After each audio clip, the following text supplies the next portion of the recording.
Hello everyone, so I'm going to be watching a more technical video of Sovietwomble's the Isle video essay experimenting with survival formula. I played the Isle a while back. I mean, I have it on Steam, but it was so boring after a while. Like, I wish they add more stuff to it, like at least more activities for the dinos. But like, the only thing I can say about it is that it's innovative. And the sound quality is so good. Like, the sound cues are everything in it, so the sound is really good, and that's about it. But like, oh, it's so boring. It gets boring, like, because the activities are like very limited. But yeah, let's go.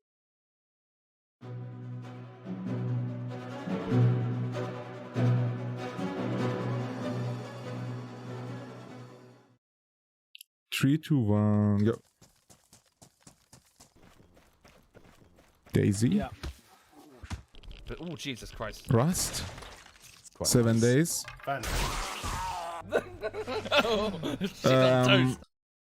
This game. Raft? Yeah.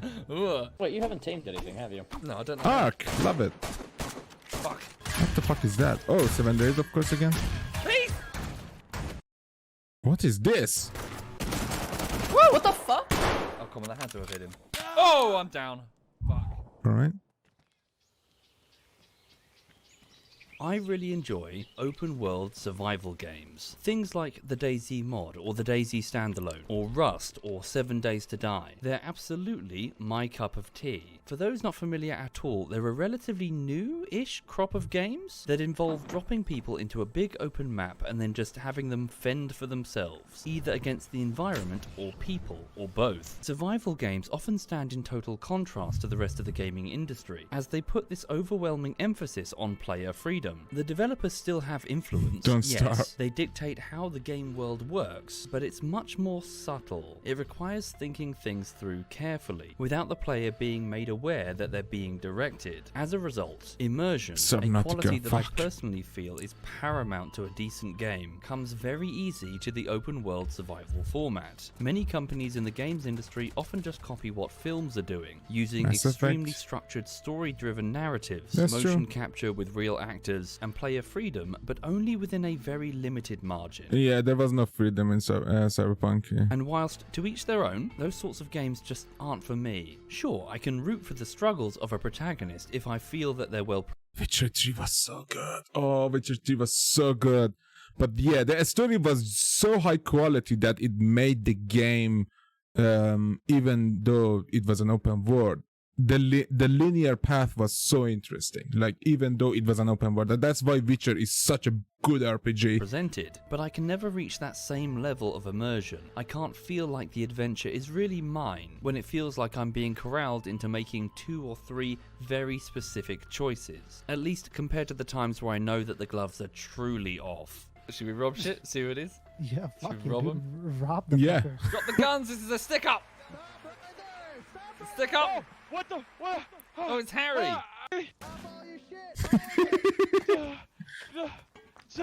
It's my musical instrument. I have a bearskin rug. It's not a bearskin rug. What the fuck? Now, I'm a sucker for innovation in gaming. I just love it. I really love to see new ideas emerge in a genre. Those moments where you go, ooh, that's a clever idea. It doesn't happen often, but when it does, ooh. When some new game is released, I really don't care about all the marketing hype. I wait for all of that crap to die down, Thank and then I God. like to dig in and chop through its mechanics, asking what new ideas do you bring to the table of this particular genre? And the answer Smart. can vary wildly, from nothing at all to, oh, I don't know, popularizing a new game format worth collectively billions. Yeah. I mean, I am slowly making some video essays talking about the DayZ mod, and Yeah, I played a ton of Arma 2 DayZ back when it came. And then after a while, the real DayZ came, I went to that standalone one. I hated it, so I went back to Arma 2 DayZ. Played Impact, that the more. ripples of which the games industry is still feeling. And in one of those video essays, I talked about how the customer base experimented with the survival game concept, presenting this diagram to explain it. I've since taken that and have tarted it up a bit, showing more of the broad strokes, as far as I can see them, for the survival game market as a whole. This will be relevant to a point I want to make coming up. So here we have the DayZ mod, launching in 2012, and it rapidly became popular, seeing a flurry of creative energy as players worked to make their own versions of it. From there, Yeah, Powder Park. Origins I never played. 2017 I played. The Fusion we never. saw various development studios come in and create their own Oh, Long Dark! Oh my god, that game is actually fucking amazing. If you haven't played it, play that shit. It's very PvE based. There is basically single player and some campaign, but it's actually very good. It's really good. The art, the fucking the crafting, building, the color management, it's so good. zombie survival sandbox games. Sometimes innovative and interesting, sometimes not so much. Fairly quickly though, we saw some great ideas branch off further, presenting game modes with completely different approaches to Miscreated. survival, Oh, some of goddamn. which were also inspired by voxel-based building games such as Minecraft a few years prior. This is where we saw the rise of the base-building survival game mode. For The years Forest, afterwards, it felt Green like developers Hell. were releasing games with the same few words. You've heard Arma them 3 before. Exile. Early Shit, man. access, base building, crafting, survival. This is basically why that happened. Hell, even franchises that, I'm sorry, had no business being in multiplayer Yeah, Fallout 4 and Fallout 76's base building was so garbage. Like, it wasn't necessary because the game had things to do, but why did they open add world that shit? survival was suddenly pivoting hard into that market, taking risks by just ignoring their previous customers. This was a trend and companies were going to ride it. The PvP And they're category going to took a bit fail at it. time to get going, but eventually the more combat-focused DayZ mods crystallized into what we would now identify as Battle Royale, where the Yeah. Holy shit. Yeah, I never seen it like diverging from that side. Yeah, it is literally survival open world. Holy trappings of the shit. survival genre are still pretty present. Big open world, semi-random start locations, you loot guns, you find each other, but it's intentionally cut down so you get to the shooty bits as soon as possible. Though it's noteworthy that this market was less spearheaded by customers and more by one man, Player Unknown, who banked on there being a thirst for a PvP-heavy DayZ, and he was proven correct. Well done there. But nevertheless, a subgenre very much built on what came before, without a doubt. But you see, on doing this, on visualizing it, you start to realize that the classic version of the survival genre, where there are few bells and whistles, and it's just an open world, they've sort of faded a little bit over the years. To be fair,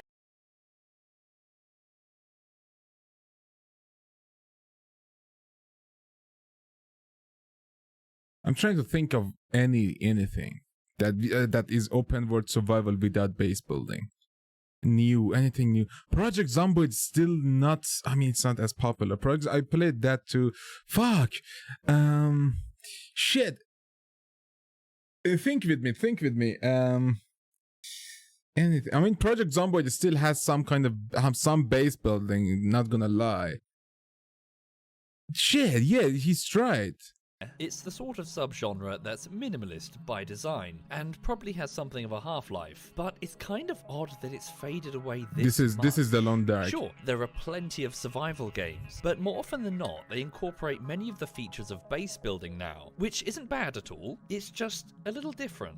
Emphasis there is often on surviving multiple respawns and stockpiling resources for such, and the game often gives you the ability to modify your environment, be it with just building a home or full-on Minecraft-style terraforming. And well, you see, that does a lot to change the nature of the survival experience. A great example would be Subnautica, which would probably be in the classic survival category, at least on paper, and its first half hour But you of have play base would be building a reflective lot. of that, as you desperately try to obtain enough water to drink or food to eat, as the sole survivor of a nasty starship crash on an ocean planet. But the game fairly quickly incorporates a lot of base building elements, which gradually push at the dangers around you, True. making them much smaller, with the player able to build elaborate undersea homes, stocked with ever more nutritious food, in more or less a limitless supply. And also, Yeah. it gives you the ability to build vehicles. That's the problem, isn't it? Like, that's the problem with these base building games. The moment you have enough resources and you are independent on your base, it's boring unless you go adventure. But again, that just creates the sense of why. Unless you adventure, why would you to go adventure? Like, that's the problem here. I mean, Subnautica was amazing. I enjoyed it. But like after a while, after the story was like, oh, go here, go there, go there, go there, go there, make this big fucking submarine. I'm bored. That simply become too big for most predators to interfere with, gradually reducing their threat. Again, this is not bad at all. Yeah, and many risk games is in this actually genre helpful would be worse without these to the features. engagement of the It's player. just that it's tamer. It's the difference between, say, 28 Days Later, where you're a survivor with very little overall control, and Robinson Crusoe, where the world can be bent to your needs. A little bit.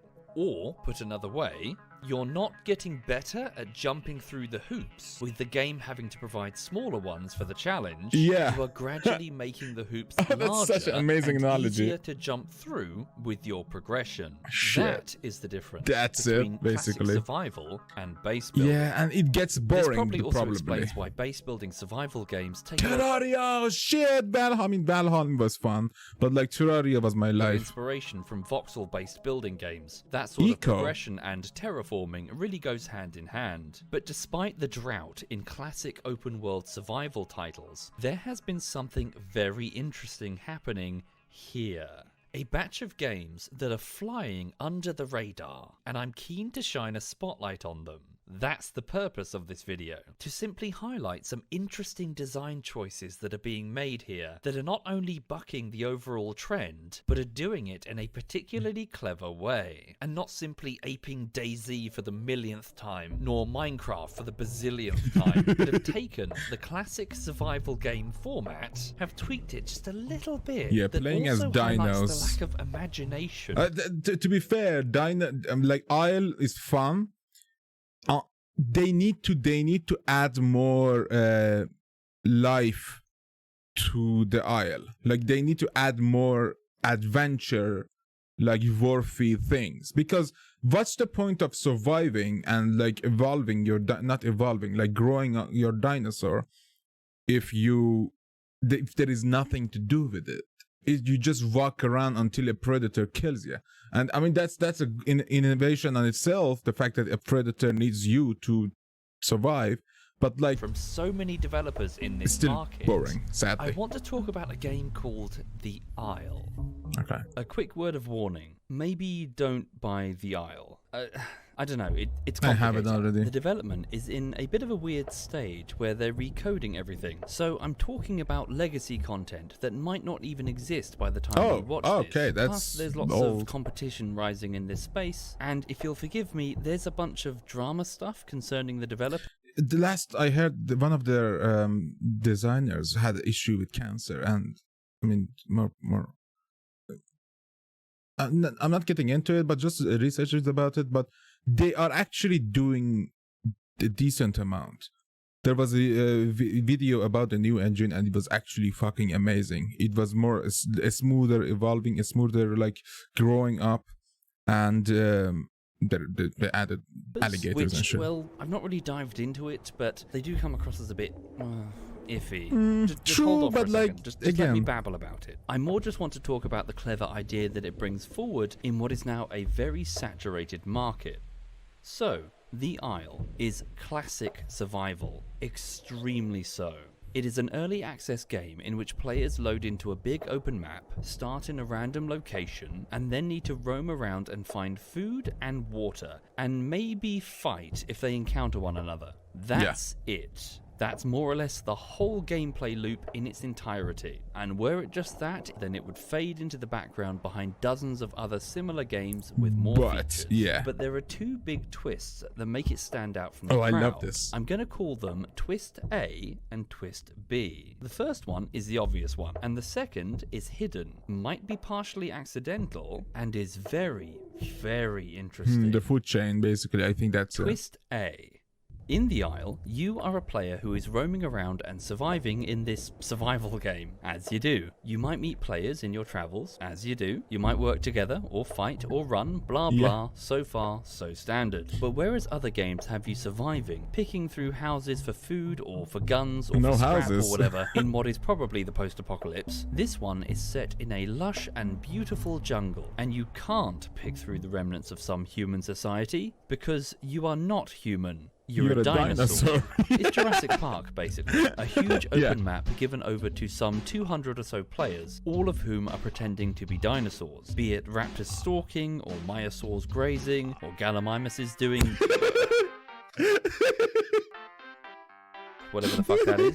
This is Twist A, mostly aesthetic, but not entirely, and it's a bit of a formula break, which immediately makes it stand out from the rest of the market, whether the developers know that or not. The DayZ mod and Minecraft, let's be fair, popularized a very familiar template. You're a humanoid, you have a first-person perspective, usually, the ability to have an inventory and to craft things, to find ranged weapons and fire them in a big open map with nebulous PvP, but here, you're a dinosaur. You cannot pick up guns. You cannot find upgrades. You cannot craft stuff in your inventory because you have no inventory. Your weapons, be they for attack or defense, are built into your body and cannot be changed, and are always melee. Just think briefly on all the survival games you've played, including the base building ones. It's almost always humanoids, probably with an inventory, probably with a gun. Even games like The Stomping Lands or Ark, who directly include dinosaurs, only really treat them as vehicles, launching with the standard you are human, utility, gather stuff, you craft that you stuff, are not blah, one. blah blah. So this small idea from the Isle, having players be animals, is a big change. In addition to this, there are some clever extras. Immersion has been focused on carefully, with excellent audio design. Audio is brilliant in that game. Even if you go to the settings, the audio is has epic qualities. I went to their Wikipedia and wanted to listen to the dino sounds again. When you listen to the T-Rex, your ears literally vibrate. And you get a bit of shiver down your spine as well. It's so well done. It's so well done. You can feel the vocal cords of this fucking huge beast in your face. I'm telling you, go check it out. Even if you don't want to buy the game, go check out the sounds. With each of the dinosaurs having their own unique calls. That's brilliant, And there's no 1, 2, 3, 4. Over time, you start to recognize the various roars that you hear throughout the jungle, being able to identify the species, the group size, and even the temperament of the players around you. Also, the dinosaurs have been given a real sense of weight, rather than just bouncing around and spazzing out. They stomp and heave, and for some of them, just turning around is a tricky thing. You really feel like your dinosaur has a presence in the game world. The group chat system only lets you invite members of your own dinosaur species, which greatly encourages you to herd up with your own kind, further adding to the immersion. You'll see flocks of Gallimimus players running past, or packs of Dilophosaurus stalking together, or parasaurs nesting, that type of thing. You can hatch eggs, which will let your friends spawn in directly at your location. DayZ Standalone, take note. Nobody wants to spend the better part of an hour moving across the map just to start playing with your friends. The environmental challenges, such as night and rain, are not to be trifled with, as they can but predators have not. Everyone has night vision. Dramatically change Predators your better. survival chances, with some species having dreadful night vision, making you more or less helpless the moment the sun goes down, with rainstorms removing your ability to navigate by scent and find food. You may find yourself in desperate straits if you don't plan ahead. And whilst the global chat does let all species talk to each other, it's accompanied by an involuntary vocalization. Yeah. All chat is. Oh my god, holy shit, yeah, when you're in there and you hear these people talking in the chat and then weird roars around you, that is so surreal. That's such an amazing feeling. You feel like there is people there, but again, it's terrifying as well. Which is actually a pretty good idea, as you're sitting at night and you can hear Utah raptors barking, and parasaurs frumping, and T-Rexes roaring, all up into the night sky. Yeah, It's I all want to just get in the players game. socializing in this great big dinosaur chat room. Shit. It's so immersive. I wish they added in So VR. that's twist How A. would that That's look? the obvious one. That in the genre of open world let's be humans and loot stuff, here is one where you play as a non-human, selecting completely different species to determine what weapons you will have and what you can do, and it's experimenting with what this means gameplay wise. It's no doubt one of the more tempting things for people because, well, let's be fair, dinosaurs are cool. Uh-huh. Oh, it's so good. There are competitors appearing here also, even one that breaks the formula and makes dragons. Okay, if you want a good Isle player, check out IGP. He made me actually buy Isle when I was looking around for a new game, and he has amazing gameplay and he kind of displays majority of the sections. I'm not saying Sovietwomble does it, but he's not really as active in YouTube, sadly. But yeah. More on that soon. So twist A has been noticed, but hidden underneath twist A is twist B, and this is the one I want to talk about. The food chain In or open what? world survival games, you have what I call PvE internal requirements. That is to say, environmental challenges that a player must face. They dictate what actions they need to perform. Things like a hunger bar, or Food thirst, temperature. or tiredness, or body temperature, that sort of thing. This is a big part of the survival in a survival game, and failing to satisfy these after a certain amount of time will usually result in the Lethal. game punishing you, be it your player character being weakened, or more often than not, just dying and forcing you to start again. There's this great big video essay chapter for DayZ where I delve into this more. It's a work in progress, I'm sorry. Private, no problem, don't worry. Shit. Effectively, these are the means by which a savvy developer is able to subtly control audience behavior by forcing them to collect things to keep their progress and then controlling where those things are. Say for example, you make a game where every player needs to find food, and then players in the game will start searching through a few boxes and maybe find a Snickers. They snarf that down, their bar goes up, they stay alive for maybe another 30 minutes, and it teaches them how this system works. But from time to time, if you're a smart developer, you throw them a difficult one. Like, oh no, I have a bacterial infection from an injury, I need to find antibiotics. And then you, as the developer, only put them in specific locations. Oh, he's talking about the river. Yeah, going to drink water in Isle is always terrifying because Doing you never so know lays what's out a going to happen. challenge and increases the chances that players will run into each other trying to meet the same need, rather than just wandering around semi-aimlessly. Two isn't that this bad. is bread Oh and butter no, a third survival one. game stuff. Your PvE internal requirements are those items that the game demands that you collect, and the developer plans out where they want those to be. Twist B for the Isle can be found within this mechanic, and there is a chance it's not entirely deliberate, that the implementation of Twist A created it. Let's do a demonstration, see if you can spot it. Yeah, that makes sense. Hi, I'm an Ankylosaurus. I've got a hammer on my bum. Oh look, there's a stream. I love it. Nom, nom, nom, nom, nom, nom, nom. Hey, now I need some food. There's a big berry bush right here. Nom, nom, nom, nom, nom, nom. Sorted. This game is easy.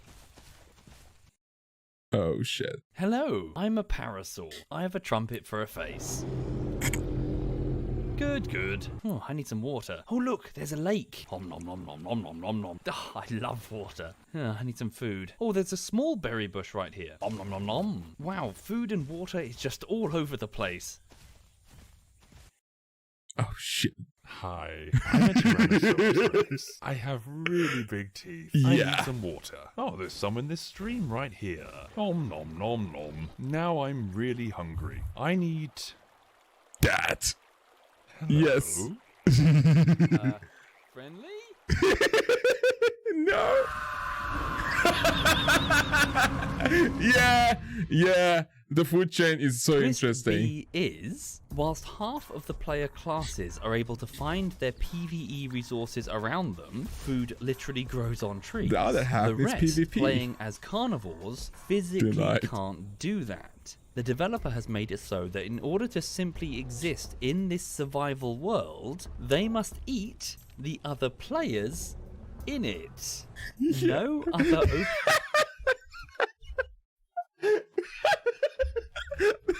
open world Okay. survival game prior to the Isle has thought of that.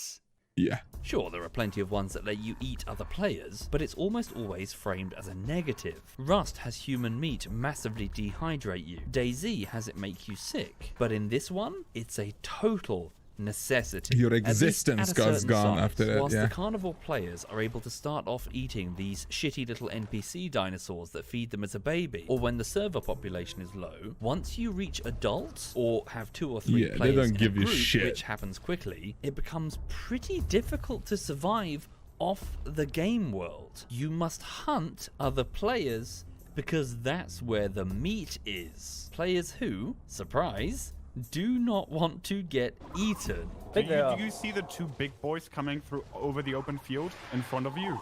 Oh, what are they? I don't know, but they're big and I don't want them whatever to be they are, here. you need to run from them. Leave. Yeah. Yeah, leave. We need to go. They are very big, It's a very simple game. but it's pretty Yeah, intense. don't die. That's literally it. Don't fucking die. Yeah. Now, this radically changes the formula. What would be a fairly generic survival Benja, run! experience suddenly turns into an intense game of cat and mouse, where everybody from the largest giga to the smallest dibble is part of a simple food chain. The game Brilliant. has created a food chain, and Twist B is forcing all players into it. Yeah. Oh yeah. it's Oh sad. yes. Oh yes, please. But yeah, no, this is Oh like shit! Run! showing Run! you- Run! Run! Oh my god. Some of these moments can be extremely intense. One moment you're in daylight with your herd and everything is fine, but then night falls and the carnivore players who have been stalking you all day hunt you in the darkness. A darkness that closes in all around you. Have you ever seen the film Pitch Black? Yeah, it's this. Oh my god. Supposed to die in France. Oh my god. Don't do this to me. Don't do this.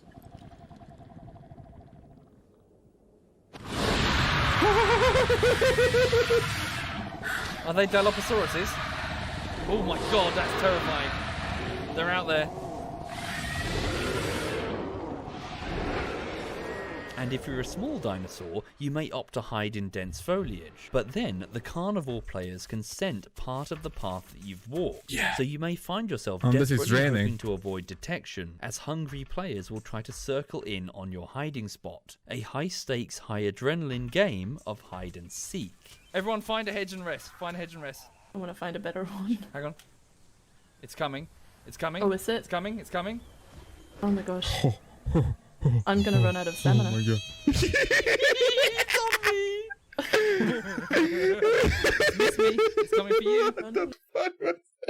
They need to add that as a fucking call. He's following your trail. He's following your scent. Oh Fuck that, come out. gosh. Even the carnivore When someone, when a smart dinosaur is like has a predator near it, it makes that sound involuntarily. They need to players make that a aren't thing. safe. Sure, you may have big teeth, but you're still made of meat, same as everyone else. Water, water, water, water, water. Oh, hello. Ooh, ooh, ooh, ooh.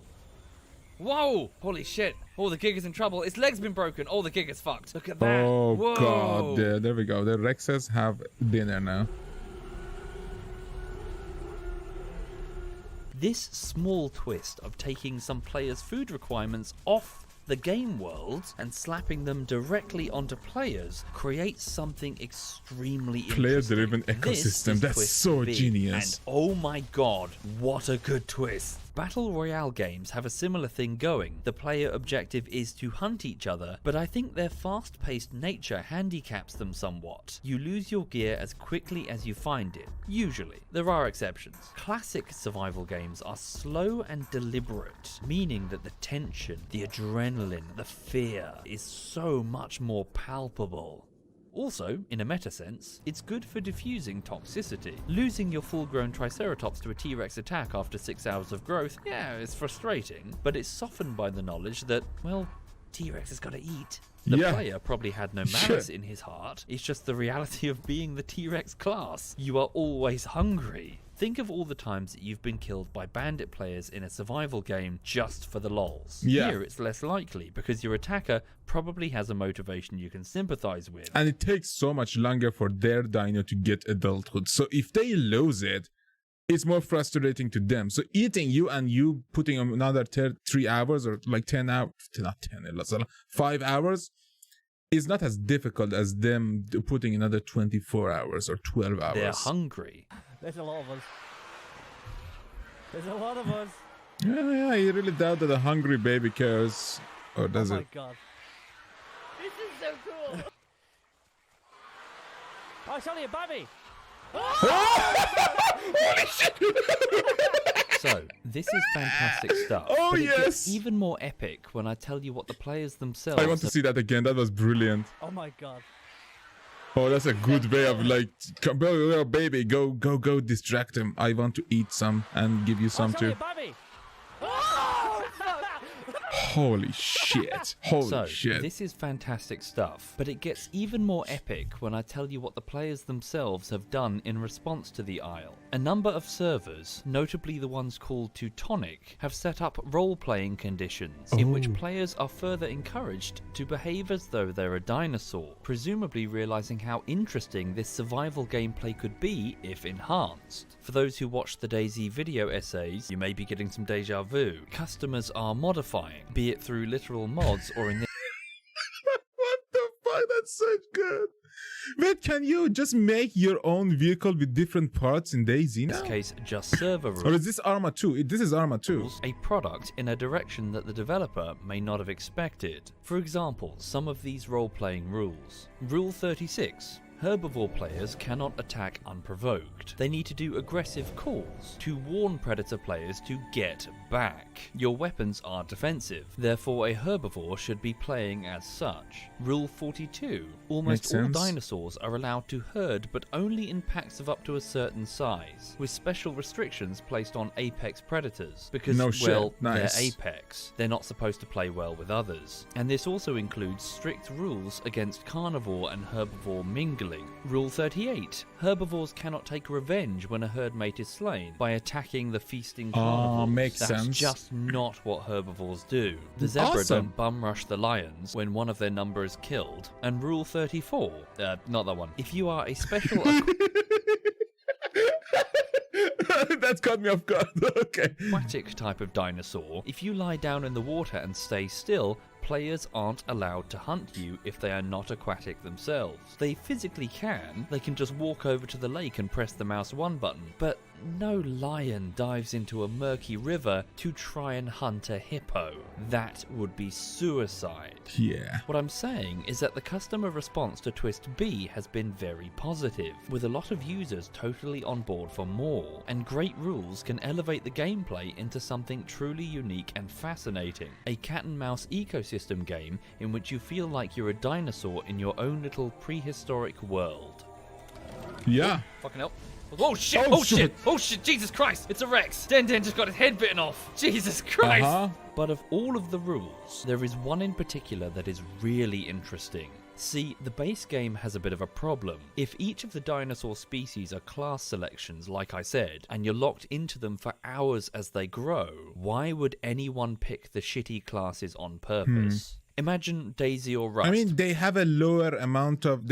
some of them are faster, and some of them have lower amount of like growing up. But the only weapon you could use is the one you select on spawning. Of course, everyone is going to pick the sniper rifle. You'd be insane not to. In this case, for the Isle, everyone would go straight to the T-Rex or the Giga, the massive apex predators that dominate the map, rather than whatever that thing... whatever that... No, that poor thing. Stop it. I can't take that picture seriously. So that's the best one they got. It existed. Have any snacks?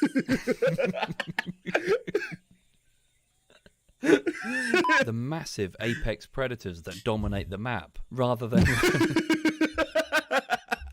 Fucking. everyone would go straight to the T-Rex or the Giga. The massive apex predators that dominate the map,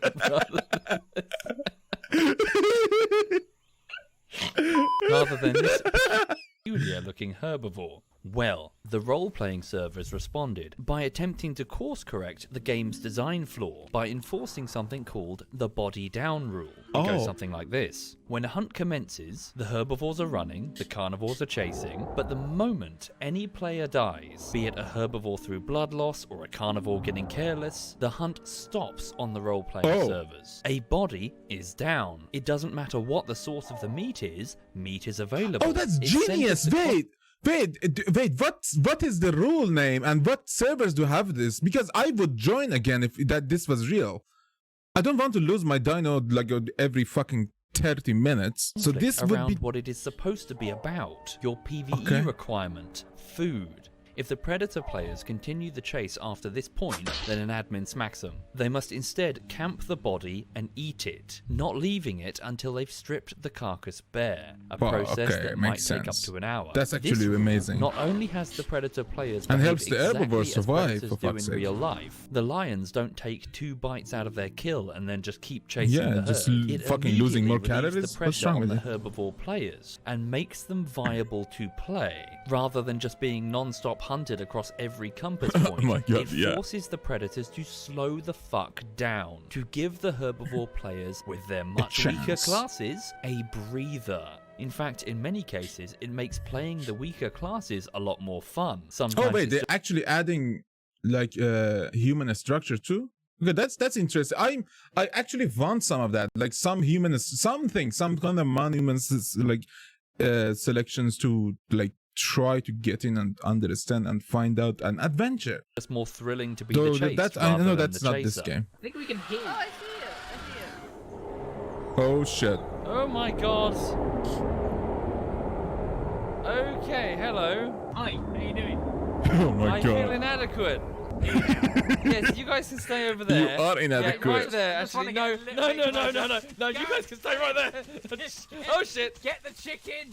Furthermore, this creates a really interesting ritualistic play, in that with a body down, the carnivore players have no further need to be aggressive, and the herbivore players don't have to worry about being chased, since their pursuers that's are so probably fed, terrifying, and though. the other circling carnivores don't necessarily need to start a fresh hunt. Not always, anyway. They can try to beg for scraps off the kill. In fact, it's really not uncommon to see a large T-Rex player making a big kill, only to find that the commotion attracts a pack of scavengers, who, through sheer weight of numbers, are able to challenge the Rex, who also, being fed and unwilling to risk 7 hours of playtime growing his massive dinosaur, just let probably it go. relinquishes his prize to the starving opportunists. They don't have to. They can stand their ground and fight, but if they fuck it up, then, well, they're back to square one as a my baby Rex, God, looking that like a moron. sucks. This sort of gameplay, this player-driven ecosystem sim, is intensely fascinating. Come daybreak, you'll often find the carnivores have made a kill and are sitting there with bellies full. The herbivores are grazing and are just together hanging out. And after all the excitement of the hunt, everyone, apart from 1 or 2 unlucky buggers who are breakfast, is just relaxing, chatting, getting to know each other, and mingling in their own herds and packs that are...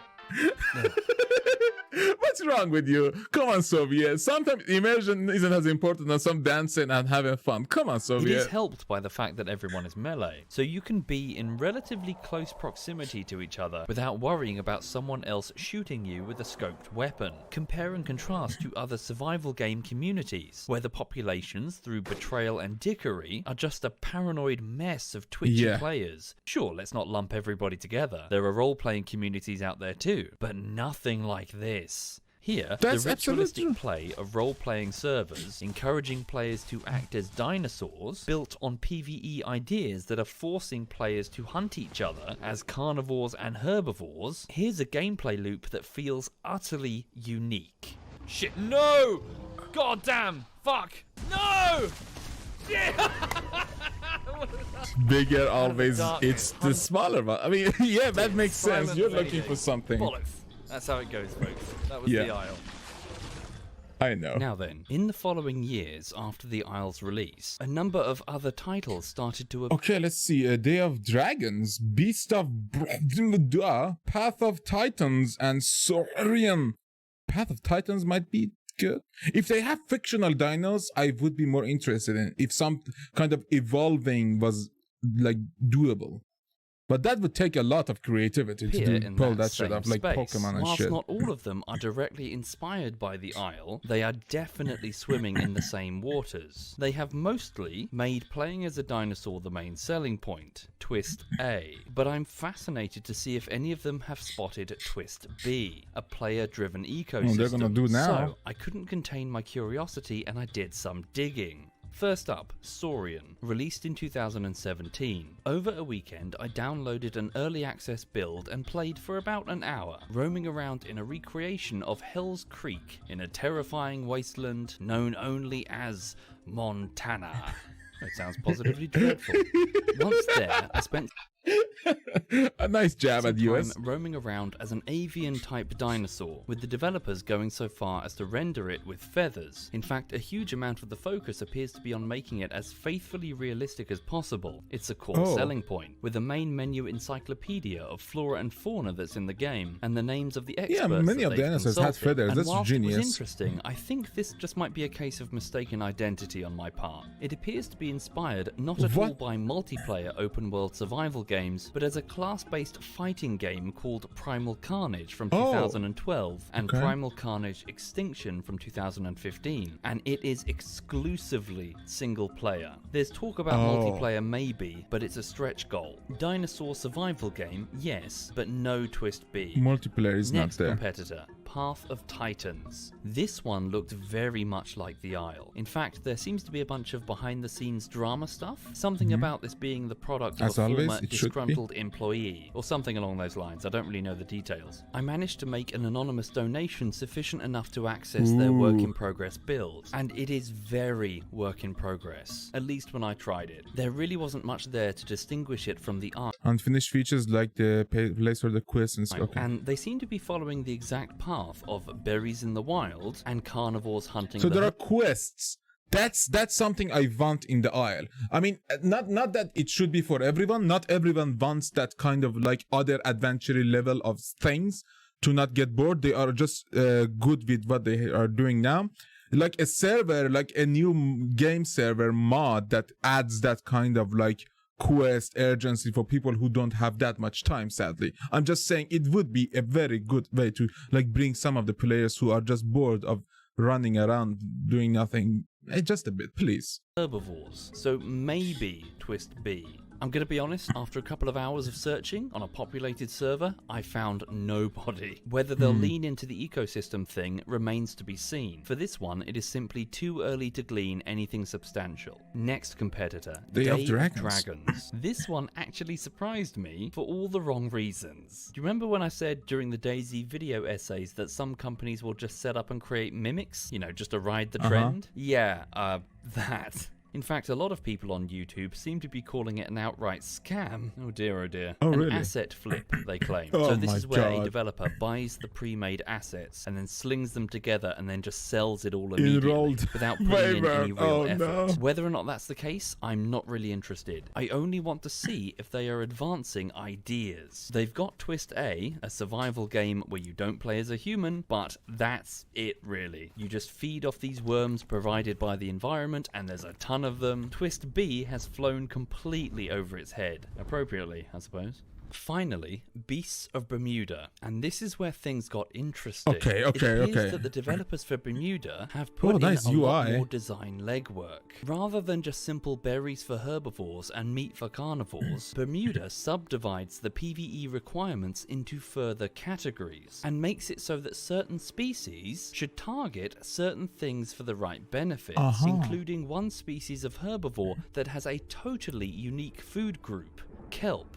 In addition, the carnivores get a similar treatment, with the distinction being made between meat, fish, and carrion, with fresh meat Okay, only makes on the sense. body downs, and carrion spawning all over the place naturally. Frustratingly though, as you've probably gleaned from that description, despite flirting with Twist B, I don't think Bermuda really grasped it. There's an absolute abundance of spawned carrion, both on land and in the ocean. I had no trouble staying well fed, and even got overweight, just eating the meat Shit. sprawled around me in the game world. And this was the highest population Need server I balancing. could find. The forcing of PvE requirements onto other players it isn't really there. The cat and mouse gameplay never crystallizes, it just remains optional. On asking people, I was told that eventually you can grow large enough that the carrion won't quite suffice. But from what I gleaned, that could take quite some time. The figures that they Months. were giving me were in weeks. If that's correct, that's mental. I don't think many players are going to see that. Yeah. In the Isle, you're forced to That's start hunting too players much within time. the first, say, 2 to 3 hours, sometimes much less. It all depends on the species. Credit where it's due though, Beast of Oh, he has a Bermuda talent. is exactly the sort Oh, of thing that God. makes me so excited Oh, that's when I try amazing. looking underneath the hood of game design. You can see ideas start to evolve. Many of the role-playing ideas that I praise Teutonic for doing, Bermuda puts in by default. There is a comfort system in which your growth or even health is affected by, say, mingling with carnivores, or going off solo as a herd animal in a storm. Hell, your dinosaur can just die by not behaving as it's supposed to, through debuffs that you ignore. Whereas on a role-playing my server, you're just God. going to get a finger wagging from an admin. There is also the inclusion of flying dinosaurs That's and genius. marine environments, which can radically change your perspectives and your Bermuda. challenges. It's almost like 3 survival maps that have been layered on top of each Like other. War Thunder Air, almost, land, but like really a good game actually. and sea. I'm with not even saying a it's not, I'm subcategory on kidding, land, Jesus. Burrowers, who exist in their own little underground world of tunnels. Plenty of Minecraft memes on the subreddit there, unsurprisingly. Most of the other competitors have none of this. And finally, those weather Okay. events have been really beefed up. Storms will encourage you to hunker down or find caves. Tornadoes will make you leave the area. Oh, and the most please, amazing make a better one, tornado. monsoons that will cause rising sea levels, letting the Oh. massive ocean predators Oh my God, that's good. Like the sea ward can go into the land and do a havoc. cruise deep inland to find the desperate trapped players clinging to ever-shrinking patches of soil. This is a fucking great idea. Yeah. Effectively having one survival environment invade another one periodically. That's so Alas, good. as much as I would love to praise it, I think Bermuda is always going to play second fiddle to the other competitors. The textures are really, really quite bad, as can be the audio. Listen to this dinosaur's tail. Just listen to this stuff. Come on, that's like stock whip sound effect. That's level here. the 7 The days to dinosaurs die almost level of seem a sound. weightless in this engine. Back, They glide back, and glitch over back. the terrain, which your camera clips Oh my through God. regularly. This footage that you're seeing right now, this isn't exaggerated. This isn't like some low gravity server. This is just what I recorded while I was there. And with all the color palettes being customized with these brightly colored dinosaurs, it looks very just cheaply made, which really is a shame. It They perhaps wouldn't need be better designers. That's it. They have good gameplay and such a technical, problem like if its tactics. competitors didn't look like Oh my God. well, this. Shit. Yeah. Yeah, I can't say shit now. I'm sorry to even open my shitting mouth. It's a bit of a shame, but it seems to me that the competitors aren't really grasping the really innovative idea here, and it's very simple. It is whoop and whoop, making a big player-driven ecosystem, one that all are a part of and none can escape. Hell, other developers? There's a lot more room here, in this section of the market. You don't even have to do the dinosaur thing. You could easily have an open world game where players are mammals, surviving Oh my god, Animal Kingdom! Like something like that, really? Oh my god, yes! Or fantasy creatures on an alien I would planet, love to be or even like insects mosquito. in some random back garden. Imagine having 200 odd players roaming around as bugs, turned monstrous by the change of scale and good audio design. You could have some players being snails, low speed, high armor, butterfly players flapping from flower to flower, spider players trying to eat them, and stick insect players that are... Yes! You know what, never mind. But still, please make it. Oh my god, that would be so good. Like then they can do the War Thunder thing. They can have just animals, and they can add bugs, like fly animal, and then water people. Holy shit, water animals. Oh my god, that would be brilliant. If developers play their cards right, it could be a wonderful subgenre. And to wrap up, do you mind if I have a bit of a whinge? This final part of the video has been reworked a couple of times, because initially it was just the above. The Isle is doing something that feels fresh, that's nice, cut to credits. But as I've been putting this together, it's made me kind of grumpy. We've had like, what, almost 10 years of this as consumers. Almost 10 years for developers to properly experiment with and take the format of survival in a bunch of different directions. And very few feel as though they actually are. Many of them are just recycling the same elements. Because the companies nowadays are so fucking scared. They are so scared because they have so many people underneath them, so many like IPs that a tiny thing might just destroy that IP. They're just so scared to do anything innovative, and that basically creates 94 Call of Duties, 100 Battlefields, 68 expansions for the World of Warcraft, and garbage like that. That's the problem, I think. Zombie survival success, or Epoch's base building, or Minecraft's terraforming, or PUBG's battle royaling. It's a market that consists of a whole lot of collecting loot from an open environment, stashing it into a player inventory, building bases to store it all, with a convenient snapping system and storage containers, moving tools and weapons from a player inventory into rows of tiles somewhere on the screen that correspond to number keys on the keyboard, nebulous PvP with other survivors, or chasing yet another fucking random airdrop. Few games end up experimenting with the underlying mechanics of how players survive, how the world shapes them, and how the players interact with each other, meaning that everything is starting to feel so samey. And so the Isle is interesting because it demonstrates that if you start fiddling with the fundamentals, how the game world influences the players, and why they interact with each other, even if you're just a game community, or just someone who likes to dabble with mod creation, then you can make something that stands drastically apart from the competition. With just a little bit of tweaking in the right areas, you can make something that feels really quite new. Yeah. This actually making me a bit tear up because, like, yeah, as long as I remember, it's been like 2 years since we had a game in this genre that is just good and unique. And that's it. Fuck. Soviet's right. The companies are not getting, like, the creativity is there, but I think it's getting shut down because companies are scared of doing anything new. Because new means possibility of loss like of millions of dollars. Because AAA companies are pussies. They have to be.